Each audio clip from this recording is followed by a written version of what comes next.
Lonesome Report. I'm Jim Mundorf in Southwest Iowa, and here with Shad Sullivan, who is, At the headwaters of Bitter Creek in Archer County, North Texas. and we are two dingleberries that talk about what's going on in the world once a week, giving you a middle American point of view, I think is what I put on the last one. Um, and this one, if you want to support what we're doing, go to lonesomelands.com, click on subscribe or store. There's a number of different ways where you can help us out there. And if you want to advertise, go to Lonesome Lands or email Jim at lonesomelands.com. All right. And the last one we started out with last week, and I said California's on fire, Shad. And it was Yep, just starting. That was just the start of it. And boy, did we nail, I guess, yeah, we nailed it. They said, what do you think about that? And I said, well, when you're too worried about, and I had no idea. I hadn't looked into any of this stuff. But I think what I said was when you're more worried about what pronouns you're using instead of actually taking care of the people, um, is what you end up with. agree. And I nailed 100%, it. 100% policy problem. Yeah. It seemed like, yeah, that department was worried more about diversity, equity, inclusion than they were about ever protecting um, the citizens. And I've looked a lot into it, or I mean, I've listened to different podcasts. I'm doing some work, which is kind of brain dead right now. So I'm able to turn on podcasts and listen to them. And Tucker Carlson talked to Michael Schellenberger, who's an interesting guy, and he's a Californian, and he's done all sorts of reporting on the drug problem and homelessness problem and the climate issue that they're kind of obsessed with out there. And he talked about how there was multiple press conferences before this fire even started about the fire risk. And then the mayor took off for Africa on the day that they knew that there was like the biggest risk of fire. And there was no like watching or anyone even looking out for it getting started. And now we come to hear that a lot of these fires are really arson, being started by arson. And I mean, I think Santa Ana winds are natural and could get up there 100 miles an hour. So you're going to have power lines slapping together no matter what. But the whole problem is that they have not mitigated fire threats in that area for a long time because of climate change, right? And so it's an overall a huge circle of disaster prone and ready um, area to burn. Number one, what you talked about was DEI, diversity, equity, and inclusion. They had people in there that did not need to be in there, managed in the fire department. They had no idea what they're doing. They're just there because they're, I don't know, because they shouldn't be there.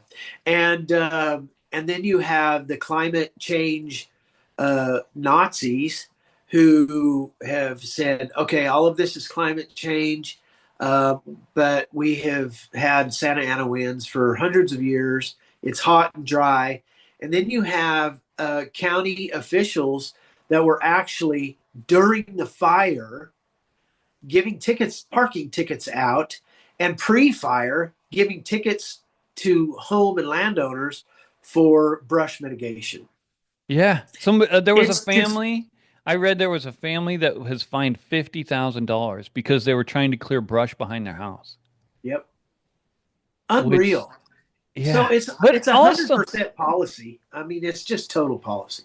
well, and just negligence. Like if you go, like I spent some time outside of around Sheridan, Wyoming. If you go up in the Bighorns there, you'll go up on these fire lookouts. They're all throughout the West. There's fire lookouts where Yeah, when it was dry and hot, the Forest Service would put people up on the mountains and they would just sit there and look out at the mountains and wait for smoke to come up.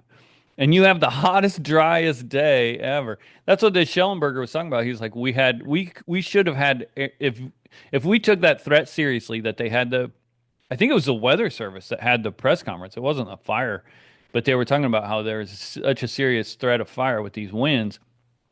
and the dry year that they're having, they should have had planes up looking.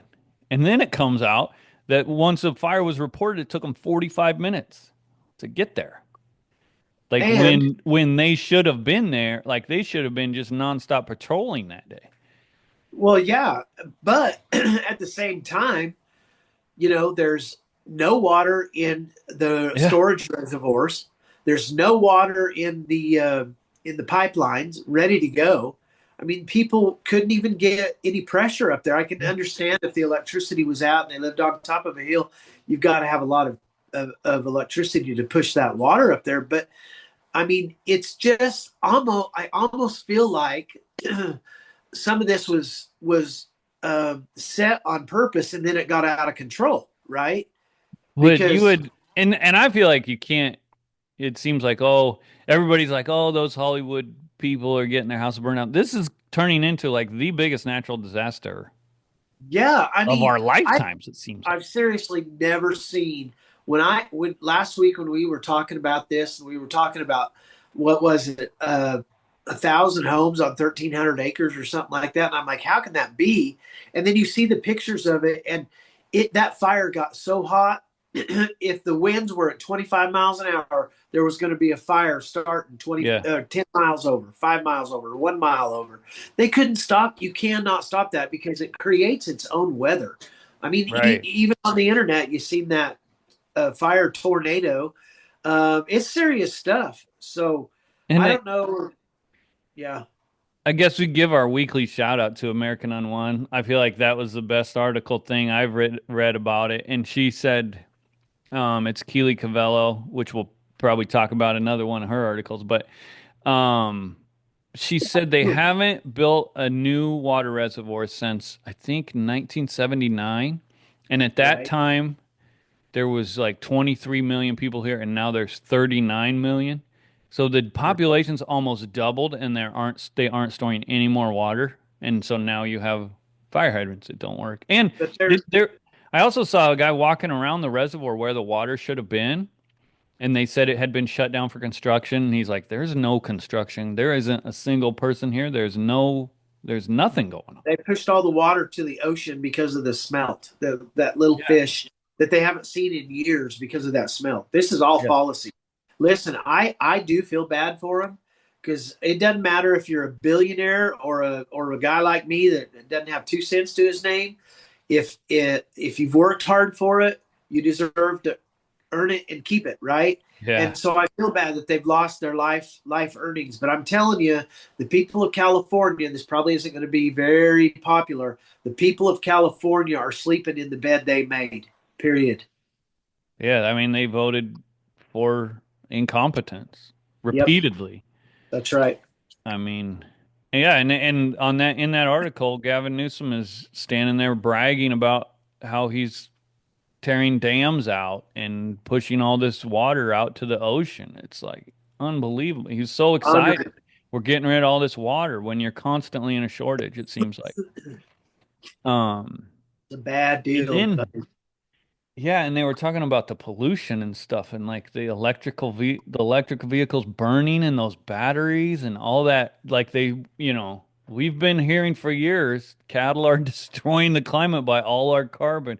But man alive, can you imagine like the fumes and everything from those houses? And I like what Uh, you said too. I don't care if you're the biggest movie star ever. I feel bad for you. Your house burns up. yeah, I mean, yeah. that It's is just a not as I don't wish that on anybody. That's but terrible. still, even they were saying that they didn't want to use the ocean water because the salt water was hard on the land. I get that, but to put the fire, I think you're in a kind of a desperate situation where you better do something, or you're going to lose more lives and more of your community. Maybe they want to lose this community. I don't know. It's crazy. I've never been out there, so I can't picture the massiveness of it. But I have seen the pictures, and I'm like, you guys are less than in some places that houses burned 10 feet off the water. 10 Yeah. feet off the water. Why weren't they pumping, saving their homes? I don't know. It's Yeah, crazy. yeah, and it's almost like, well, let's last week's, well, let's hold off and not blame anybody, but then it comes out and it's everything you thought it was. Like, did you see Exactly. that firefighter video where the lady is like, people are worried that I can't carry their husband out of their house? Well, your husband shouldn't be in a burning house. Did you see that? I didn't see that. No, Like, what are you doing? Yeah, and that's like on that Schellenberger. He was like, the second that video should have never came out. The second that person said that, they should have been fired. But yeah, it's the person on that fire department, LA or Palisades or whatever it was. you know what was weird about that fire department? The heads of that It was Pacific one of Palisades. those people. That Well, was they a were very all masculine looking woman. I guess I'll say they're that. all three. They're all three very masculine women. I'm sure they're all three gay. I'm sure that Well, we they're can't all be sure of nothing, but well. I don't know, but at the same time, all three of them, their names. I thought that was weird. Their names are all Kristen. All three of those women's names were Kristen. How well, weird there's is it? nothing wrong with that. No, it's just weird. My wife's name's Kristen. I know, but I just to have three of the top officials named Kristen in the same organization, that is weird. Yeah, is that part of equity? Do No, Kristens no, need more jobs that we have to hire I more don't Kristens? think so. I don't think so. I just found it very funny. It's a great name, Shad. It's a good name. My wife's sister's name is Kristen. All right. Um, you got something? Okay, let's start with Joe Biden pushing hard on executive orders to fulfill his goals of the 30 by 30 or the America the Beautiful. He signed executive orders to get a hold of a lot of federal land and at least put it in what we've been preaching about as wildlife corridors over the last few years. And so from California to Colorado, he did an executive order right 5 days ago. And this executive order ties up a whole corridor of land from the Pacific Ocean in California clear to Colorado to the Dinosaur National Monument. This is a big deal. We've been talking about wildlife corridors for a long time, and so this would. And there's so many of these national monuments that they're putting together that it's hard to understand. Such a massive executive order. I don't know where that's going to go. I think that President Trump is going to reverse a lot of that stuff. Um, we'll we have to wait and see. Let's see. Here's a little piece of news come out yesterday that an EPA advisor admits to sending billions to climate groups before Trump takes office.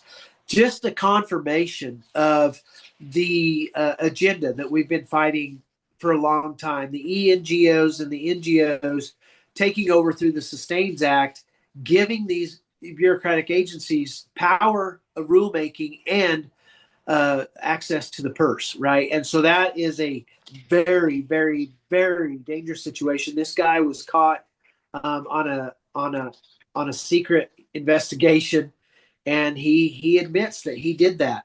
Um, Lots more land stuff. So speaking of Keely Cabello, she come out with this story this week that their lawsuits by environmental groups forced the closure of 12 farms and ranches in California, and President Biden signed off on that. I don't think I think this is going to be one of the bigger newsmakers as it comes out that they did shut these farms and ranches down, and it's all a part of the 30 by 30. I mean, I had a lady call today wants to talk to me from the Wall Street Journal about federal land issues, and she says you're going to have to prove. Well, I don't know how much more we can prove. No, Because that's the thing. Like, if you're a journalist and you want to know the truth and you want to get down and be able to prove stuff, go back to this Point Reyes, which is the California. They shut down 12 ranches and dairies. The whole area is now going to be run by the Nature Conservancy, um, which you're very familiar with. And if you've followed what I've been talking about, these conservation easements and private farms and ranches getting signed over to, giving kind of their rights away to these environmental groups, which is what is how this whole thing started, I believe, on the Point Reyes thing. It's hard to it's hard to understand what's going on because all of the ranchers are under a gag order by the judge, which I feel like is the most Damning evidence. unconstitutional.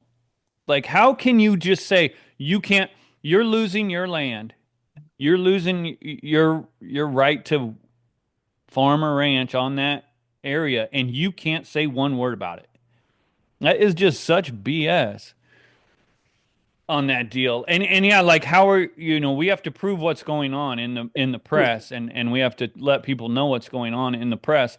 But how are you supposed to know? Because these judges have forced these people, they've told these people that they cannot talk. That's the worst So thing about it. And the people it that go is. along with it, Nature Conservancy, all these environmental groups that think it's great, like it's just stomping on the Constitution, and it makes, it just gives the whole system a bad name.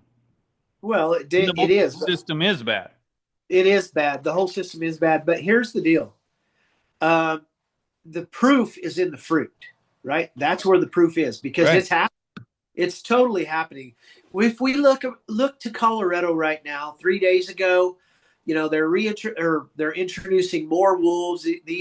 These wolves came from the Columbia Basin up in Canada, and they weren't supposed to be here till tomorrow.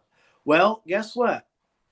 The Lion CPW, Colorado Parks and Wildlife, uh, brought them in on Monday or Tuesday into Eagle County Airport. Thank God we have advocates watching every step they make, and they turned them out before they were even supposed to turn out. It's all a big fabricated lie. I mean, the citizens really have to do what they're doing in Colorado, and these advocates, pro private property advocates, pro freedom advocates, they're doing a great job up in Colorado. So they're able to expose the corruption. But I mean, the CPW and the governor of Colorado just flat out lied and said they're not coming to the end of the week. Here they are; they're already turned out. You have the case of the Maude family in South Dakota that egregious overreach and charged with theft of government property by that family who has 25 acres of federal land that they have used for over 100 years. The Biden administration is going after them hard because of one corrupt uh, employee in the federal agency BLM in South Dakota. And I mean, this is an innocent family, innocent of all charges. Of course they are. I mean, they're just ranchers. They're good community people, and so anyway, the good news on that is, Jim, is that their trial has been pushed back to April 29th, 2025. Now, the hope there is, and they're under a gag order as well, but the hope there Are is they is are they under a gag order, or have they just been told not to talk about it by their lawyer? yeah, they've just basically been told not to talk about it by their lawyers because Which that drives me nuts too. Like yeah, these but I lawyers, mean, I almost feel like, I'm not saying anything bad about that lawyer, but these lawyers are also scared somebody's going to be talking about it, which I'm almost like, well, are you worried the charges are going to get dropped if the truth comes out?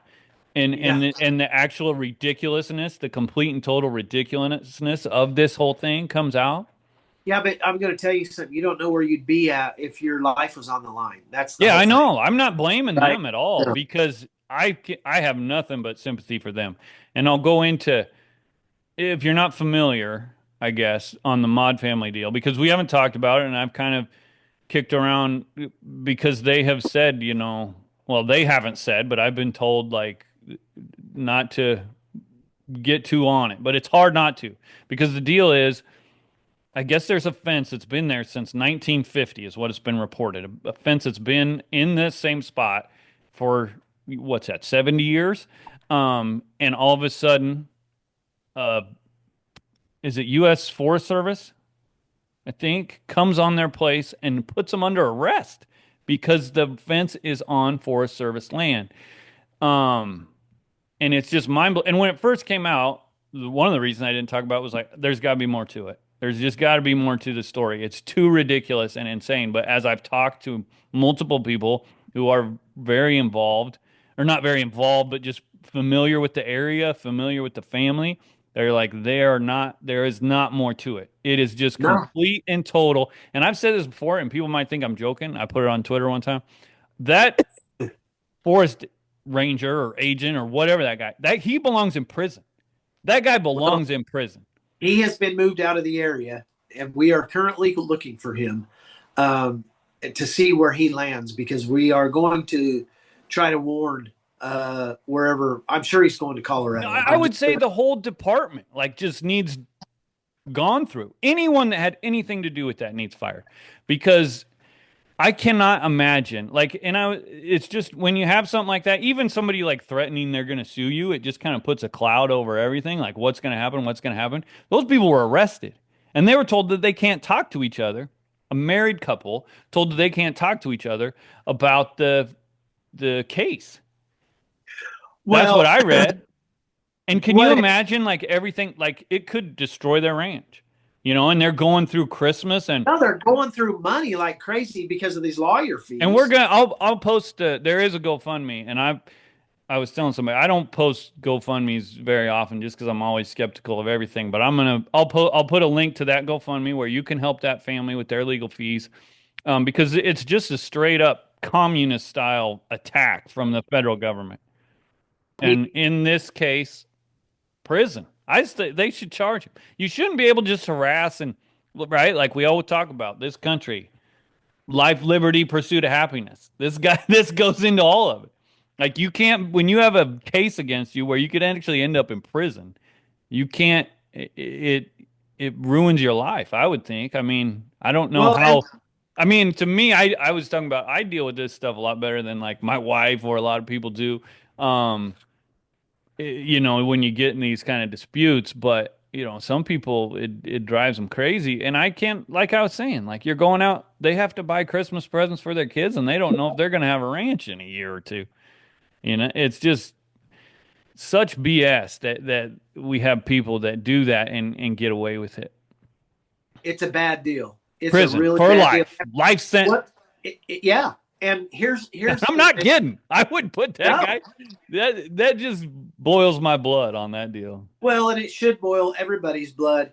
Uh, the the whole premise is made up of so much ridiculousness. And what's funny about the whole story right now, Jim, is that to this day, to today, they stand in good standing with the U.S. Forest Service on this allotment. There's no complaints against them at all from 1906 to today on this allotment, and yet they're being charged with theft of government property, and they're still in good standing. What kind of sense does that make?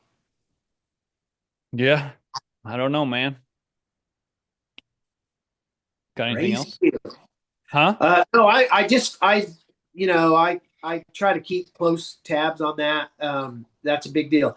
The whole thing is I think there's a lot because of the inauguration coming up, the Trump transition. There is a lot of land stuff that's really coming to fruition because, like I say, we have to have control of the land, all the land, before we can implement. And the harder they make it on the Trump transition team to undo all these executive orders, the better they like it. I found out from Angel Cushing today that there has been so much, and I never even thought of this until she said it today. There's been so much private land put in conservation reserve programs CRP. from Canada to Colorado that they now have their own wildlife corridors that the federal government can use on these conservation reserve program lands. Amazing. The So on plan that, is working.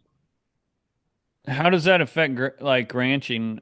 That one you said that goes from California to Colorado. Is it Well, able that's to be all. grazed? No, No no, cattle are allowed on it, no. That's the whole goal of not it. leased at all. The That's goal is correct. to get rid of ranching leases. Correct. And I've heard there's another thing I should look into in Utah where they're selling leases to hunting outfits. And those people aren't allowing ranches because they want to be able to hunt it and they're under the grazing elk. under the guise of conservation. That's Yeah. what the BLM rule change was all about. Right. And That's so the whole. guys in Utah that want to lease BLM land for their cattle aren't able to because some big hunter comes in there and I don't know how the BLM operates if they offer more or what, but it seems like a shady deal. And yeah, it's just the whole goal of getting rid of livestock when you get down to it. Yep. Um, what else you got? You got more? We're fixing to get a real bad cold front through here in North Texas, and we're Yeah, I getting saw that. that cold front. Yeah. How cold's it gonna get? I think we're supposed to. The local guys are saying we could get close to like 10 degrees or to zero one night, but who knows? It's cold here now, as far as I'm concerned. I'm ready. I'm ready for It was spring. zero. It was 10 degrees here this morning, I think. It was 13 when I 24 here this morning. I think we're supposed to get close to 10 below, which that is cold. Yeah, that's awful. Brr. Um, yeah. But I think tomorrow's supposed to be like 40. So that's gonna be a big swing. Well, Friday for us, we're going to be 75, and then Saturday, 40 for a high, and then 32 for a high on Sunday. It's good on light calves. Man, it's good. Those swings aren't good. No, no. Um, that's all you got? Man, we went So through that land stuff quick. there's Um, just there's so much. How do you just it's crazy. yeah, I Wow. know. That's the thing, but we've talked about it for a year and now we got a week left and that's something I didn't know that they were going through and just signing this stuff over. Yeah. These national monuments and stuff, they're doing that too. Yep. It's all just getting pushed. And it's same with all that climate smart money. They're just shoveling it out as quick as they Yes, they can because are. they know that spigot's going to get turned off. Yep. If, it should get turned off. Um, Hopefully it will. yeah. So one thing on Twitter that got a bunch of people wound up that I thought we could mention is the 50 top influencers. Oh, okay. Yeah. What'd you think of that? We got I a lot of people wound up. Some people said we don't hate them enough, and then there was other people. I don't know. I don't know. Ag I influencers. I'd never heard. I Have you ever heard of FarmCon? No, I never heard of FarmCon, and I honestly, I've not heard of most of those people on there. I mean, those Peterson brothers, they were kind of the, if I remember right, they were kind of the first uh, influencers out there, and they were kind of funny. I enjoyed them back in the day, and I'm saying I don't know how long ago that was, 5 years ago maybe, I don't but know. I'll tell you. So someone put on there. They said that I think it was West River, the West River guy on Twitter. He put up that he went to NCBA convention and the Peterson brothers were performing and he'd never heard of them. And all these middle-aged women were like, "Oh, man, they're so great. They're so wonderful." And it's exact. I went through the exact same thing. I went to a Bungie dinner, which Bungie's the biggest soybean buyer in the world probably. And they had a dinner in Council Bluffs. And I went in there for a free steak dinner with my dad and the Peterson brothers. And I was like, who? I didn't know who they were. And but then yeah, it was a bunch of like middle-aged women that were, oh, they're so funny and great.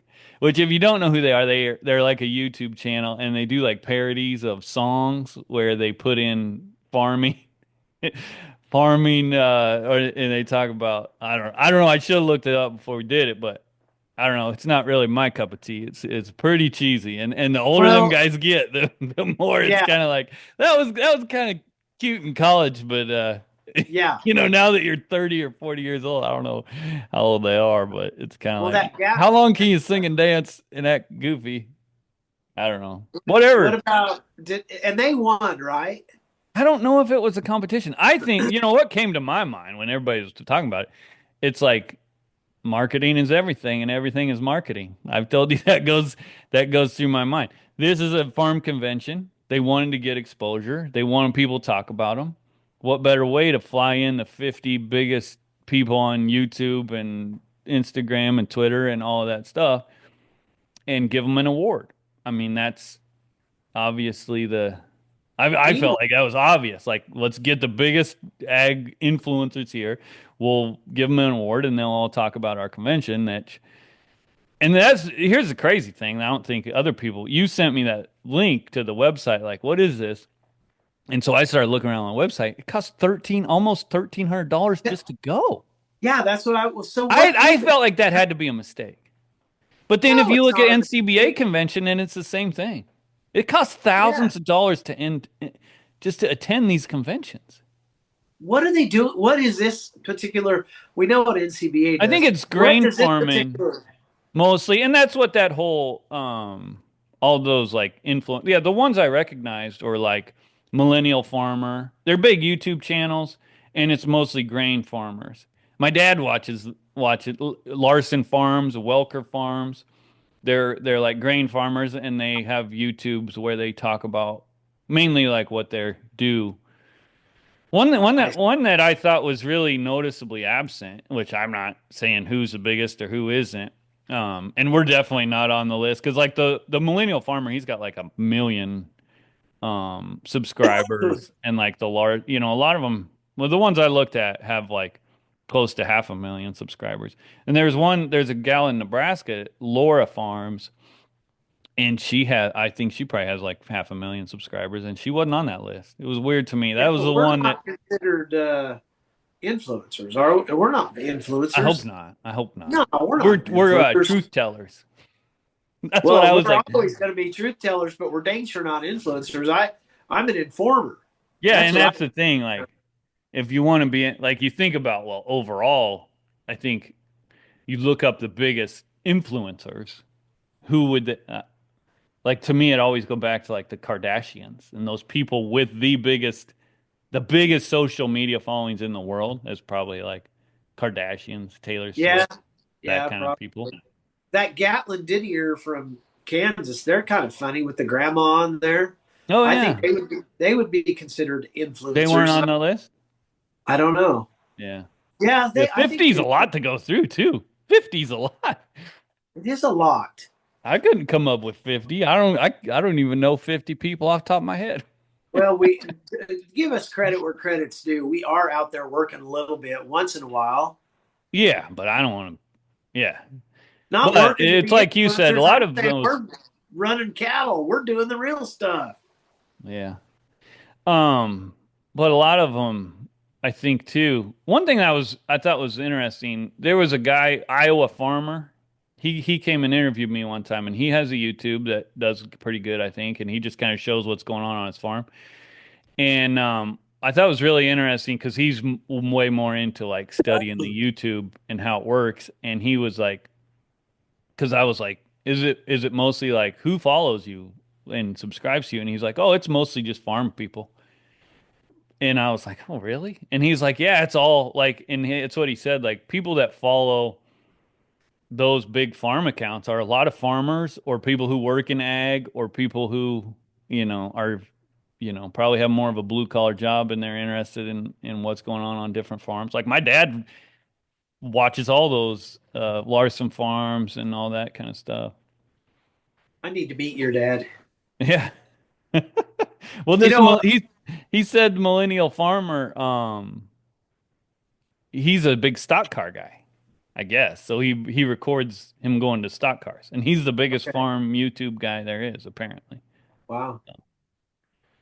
I don't know. I was just talking to my sister yesterday about all of this stuff. I mean, we're talking what we do, what me and you do. We were talking about Lonesome Lands and the cattle market and all of these things. And she goes, what do you think if Dad would think if he were alive today? And I said, he'd be so confused he wouldn't know if he's coming or going. I mean, he'd be ready to go to the barn and jump out of the loft on the cattle deal, and he would be telling us how stupid we are sitting here in front of the camera talking to the camera. Yeah. Well, it Times have does changed, seem stupid buddy. until you realize, well, there are thousands of people watching every week. No, it's not stupid. It So, it because we go back to what you said a long time ago. It's become the truth. It's become the truthful news source. yeah. And a lot of people are people will too ask, like, where are you going with this? Or what are you trying to do? And like my answer is always, I'm trying to build a business. I want Lonesome Lands to become a business. I mean, and it kind of is at this point, but not really.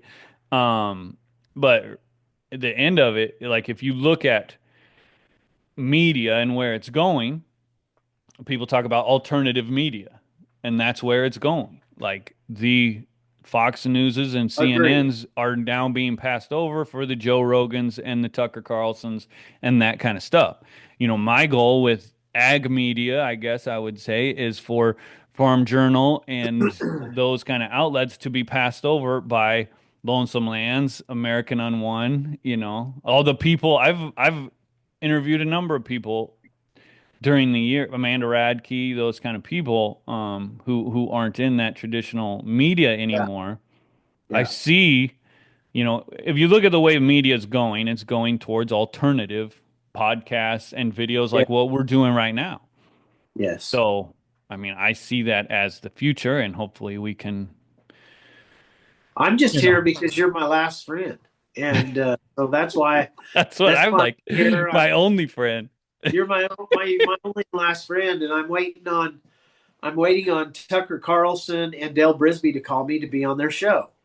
Yeah, Dale Brisby, there's alternative media. And like I said, I've been in a shop um doing brain dead work and it's going through Dale. He's awesome. His podcast is great. I shouldn't It is. promote other people's stuff, I feel like sometimes, but I don't care You because know I'm a what truth though? teller. You are a truth teller, and here's what differs for us is that we are connected directly every single day to production agriculture. Everything that happens in production agriculture affects your life and my life. And so there is an importance there where you're not selling $500,000 worth of caps once a month like probably Dale Brisby is. We really have focused, and the reason you and I came together was the same reason I came to my friends at RCAF, and the same reason I with Kimmy Lewis was because of this fight for freedom. And so we saw something that was going on a long time ago that other people didn't see. And so that's why we're here. And that's what we can't lose focus on. Yeah, So that's the true goal. I you mean, should be proud of yourself. I love Lonesome Lands. I really love the Drover House being over Lonesome Lands. Okay, I won't go there, but I have had so many people text and call and message me about Lonesome Lands and the Lonesome Report. It's cool, and yeah. I like it. There's just 10 people that like it. Fine, that's what I want to. I don't want to be goofy and stupid. I want to be real. Yeah. And that's the thing about that influencer list too. It's like, well, all those people, it does take some balls kind of to sit down in front. I remember sitting down in front of the camera the first time. I was scared to death. I'm Yeah, still, you know, I'm so much more comfortable now, but even for those people that started their channels or started their social media, and I get them getting criticized too because it is to get on those lists, you know, somebody said vanilla pudding and that kind of, you know, that seems like a lot of it is because they're not really they're showing their life and that's good in agriculture and stuff, but they're not talking about issues like we are, like what you no, said, you know, no, conservation easements and different things like that. That is, I think, where we are different. We kind of set ourselves apart, I guess, a little bit in that way. Because yeah, they're not going to invite us. I don't think we're getting invited to any conventions no. after what we've said about Farm Bureau and different outfits. uh, it's fun though. I mean, this has just been a lot of fun, and Yeah, that's why I was telling Brett this morning. It's fun for you because you sit down and talk for an hour and then you get up and go back to checking cows. I got to edit this video and make a thumbnail and upload it on. And now then we got banned on YouTube. I'm uploading on YouTube. I upload on Twitter. I upload it on Rumble. It takes like 2 hours to upload on each one. So then I'm coming back and checking and I got to put a thumbnail on everything and write a hey, description. Sorry, this has turned I'm into me complaining about it. I'm sorry. I'm sorry, but it's worth it. It's worth it all. Hey, I'm too old to understand all that stuff, so the job falls on you, my Well, I'm friend. no spring chicken. That's the other difference between us. We're old, where we We don't are. care if But we I'm look. going to tell you this, Jim. I knew I used to date this girl in college, and she goes, Woo. she always said, Shad, you're meant for different things. And I'm like, what does that mean? I never understood, but I never did fit into any group. I didn't fit in with people. I just always kind of stayed to the outside. I had my goals. I had my what I wanted to drive forward to, and I always felt a little bit different. But she always said, you're different. There's something's coming for you." And I'm like, and so here we are on Lonesome Lands, but the problem was is that dadgum video from 2020 got me going. Yeah. Oh boy. Well, I could blame Steve Stratford. I would so, and that goes back to let's say Keely Cavello. She talked about that fire, that article she wrote for the fire. She said, "I just sat down at night and wrote that out." I was like, "That would take me 2 weeks to write."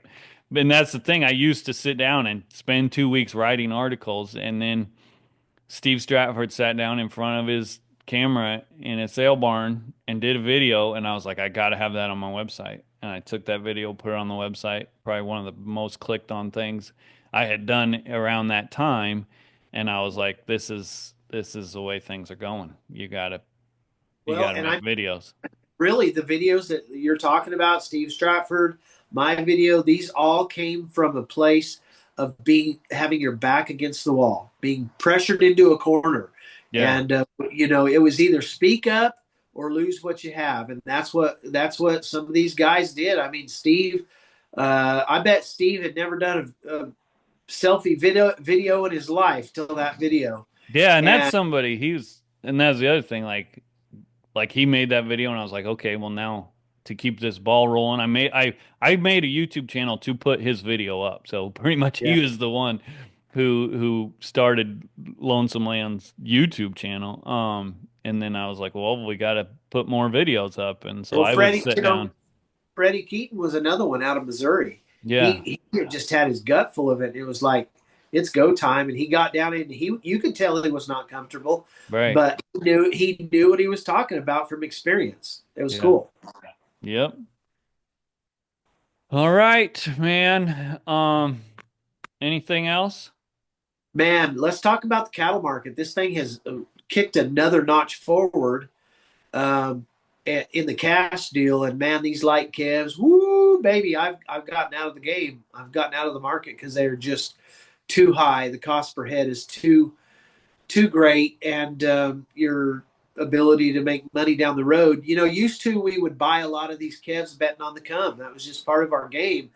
The problem is, and there are still a few people betting on the come, talking about this market going higher and higher. But I don't see where the market is going to go. If maybe it will go to like a feeder calf, will go to September, October feeder calves will go to $3.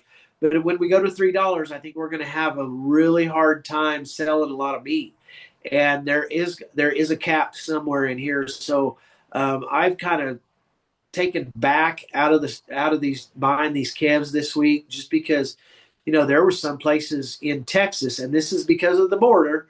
The border has remained closed and will remain closed for a while now. But these people that usually are buying lots of Mexican calves and turning out on wheat do not have access to them, so they're turning to the American calves, and it has created a firestorm in Texas on these lightweight calves to go to wheat. It's still not too late to go to wheat, so we're turning cattle out. But man, it is scary. These prices are high. I mean, just a regular sale barn bull calf this week, weighing 370 cost me $4.52 a pound. Somebody I, making money. he called me and said, "Where do you want to be?" And I said, "Where are you?" And he told me, and I said, "Not there. Get out." You know, but it's wild and it's great because these guys here are really happy. They're taking their calves to the sale now. They're staking their claim on that profit. I don't blame them. They're very happy.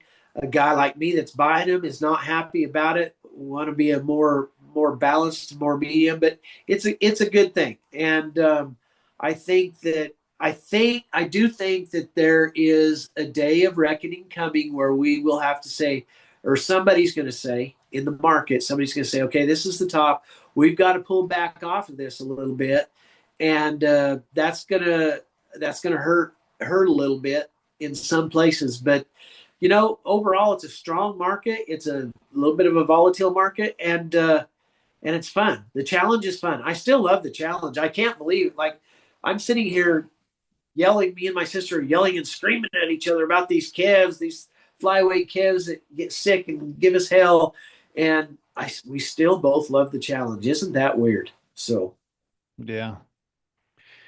Well, my dad, I think what my dad used to say about feeding cattle was somebody told him it was the difference between feeding cattle and drinking is some guys can quit drinking. that's a good. But one thing, I guess, go back to YouTube, pull back the curtain on YouTube.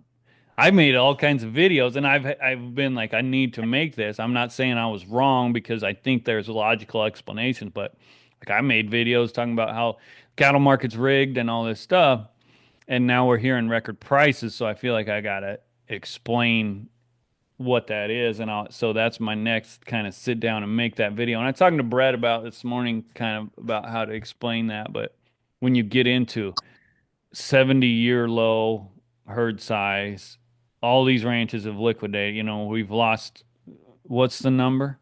107,000 ranches in the last 5 years, or cattle producers, farms and ranches. We're averaging Um, 17,000 per year. one thing I think Brett said, which was really interesting, he talked about that chart. I wish I had it, but he was like, if you look at 2014 and the tippy top of that chart in prices, he's like, we are here.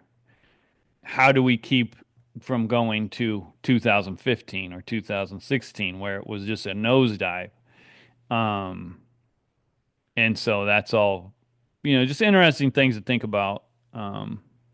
Because we still are in a highly concentrated market that has too much formula trade to it, but it's just because of the really low numbers, negotiated trade is driving those is what the driving force is, and that's not what it used to be. When and they did shut down a lot of packing plants and never reopened them, never sold them. They just sit empty. Um, and that's what got us to the oversupply, and what's got us to the undersupply is just a combination of different things. Um, but yeah, so that's where we're going forward. What are you laughing at? Nothing. You're laughing at something. Well, there's a lot of explanatory things that we could talk about on that. Yeah, which We we need to explore it further. I mean, truthfully, we are a captured market, and there's no doubt about that. There's no doubt about that. So I beg to ask the experts, where are the global corporates at in this? Where are they at? and Because I and one thing that keeps coming to mind too is I think it was the CEO of JBS a few years ago said that beef was going to become a luxury item. They're still building their lab meat facility. While beef prices and cattle prices get to be really high, are they going to come in with some lab meat product that isn't near as high that they're going to say is the same thing? Um, I think that this time we've invested so much money that when they decide to take the funds out, this deal falls apart, and you broke more people than we did in 15 and 19. And then we were able to capture the supply so greatly and control that so greatly that we do become vertically integrated. I think that's and a that possibility of where we're headed. there's a lot of people wondering that because I just heard about a cattle feeder buying ranches in South Dakota, and these cattle feeders that all of a sudden they get these deals with the packing plants and they've got a bunch of money coming in, and so yeah, it's interesting. Um, Well, we'll move on to better things. well, you got And the much else? better thing is that the Trump transition is almost here. What do you feel like Yeah, is going to happen? 1 week. Has Yeah, Brooke? Has your gal Brooke called you yet? Brooke has not called me yet. I am expecting a call any I minute. forgot to tag you last time on there. You were like, put this up and tag me or tag her in it, and I forgot to do that. Maybe we'll do it this time. That's the kind of friends I have right there. My dad used to say I got a lot of friends, but nobody likes me. That's how I feel now. But no, I have not talked to Brooke. I am going to talk to Brooke. I'm going to talk to a lot of other people too. I think Sid Miller has finally decided he's not going to have a place in the position, and he has gone to work creating new policy here in Texas. So I see that's happening, and I don't. I guess I don't have much else to tell you today. I know there's a lot of stuff in the news, but you know, So if you could fix, like I was thinking about, I told this to Brett. Uh, if you could sit down and be like, what do you want to, if like Brooke Miller's got a lot on her, Brooke, not Brooke Miller, Brooke Rollins got a lot on Rob, her plate coming in, but it's like, what would you fix first thing at USDA? I would totally clean house. There would Yeah, just be, fire everybody. yep, fire everybody. There would be no leftover employees. All of that data would be scrubbed. We would start over. We would, get all the weaponization out of the USDA, and we would start using our laws, the laws that are already created, to fundamentally change. And I'm going to use the word fundamentally because we have gone to the Obama side of fundamental change, even in the USDA under Vilsack and Purdue. But I think we have to change these and get these people out, and because you have to change the mindset. We have to change the mindset into a liberty and freedom mindset that the government is there to help, not to hinder, not to oversee, but to support. They're there from the bottom. And so I think that's the first thing you do. And we start breaking these things up. The truth has to come out, get the lies out of there. Whoever believes us, who cares? There's not my truth and their truth. There's only the truth, and we have to fix the fruits of what has happened in the truth over the last 4 to 8 years. I put Sonny Purdue in there too. I'm sorry. Oh yeah, Get for sure. get big or get out, guy. That was the other thing I just remembered what I was going to say about one of the reasons if you're looking at cattle industry and why these high prices are and the Packers are being sued now by the biggest beef believe buyer in the world, which is McDonald's, and they're dealing with three different lawsuits. So as far as collusion and price fixing and that kind of different stuff, they got to kind of play their cards a little closer to their chest than they used to. Um, but what I would say for USDA, first thing I would fix, reform beef checkoff, which I've heard someone mention that it should be voluntary. Is that the is that the solution? It's a solution. It's not the I think solution. it's a good solution. What do you I think about? We've both said we like the beef checkoff and it yeah, should be used for the right reasons, which it is not right now. But I think a voluntary checkoff would be great, especially when you look at what's going on now. I think it's great. I like the idea of a voluntary checkoff. Yeah, because it would force, like, I mean, it's the whole thing of taxation without representation. Um, you can't be a scumbag and expect people to voluntarily give you money, which We right have to now the scumbags are running the checkoff and and people are forced to give them money. So, Yeah, we have to repeal the Sustains Act and take this power away from these bureaucracies. We yeah, have to do that. that's what I was going to say. Number two, I'd fix checkoff number two, this climate smart, all this money that they're handing out, That shoveling ends out, day one. End stop it day that one. right away. That's right. And a bunch of Stop. people cry because it puts them out of business. But if your business is based on lies, And you should be out of yeah, business. absolutely. Agree. So, Agree. all right, So we hit it all. I think we hit a lot. I have no idea how much time we took, but amazingly, we get within 5 minutes of an hour every time. And I never look at the clock. So we'll see how we did. Oh, I did have, Lonesomelands.com. What? Sorry. Go ahead. Go ahead. End it. LonesomeLands.com. Click subscribe, like, share, rate, review, blah, blah, blah, all that stuff. We'll be a bit, maybe we'll make the list next year. Buy a cap. Oh, yeah. Bye, Cap.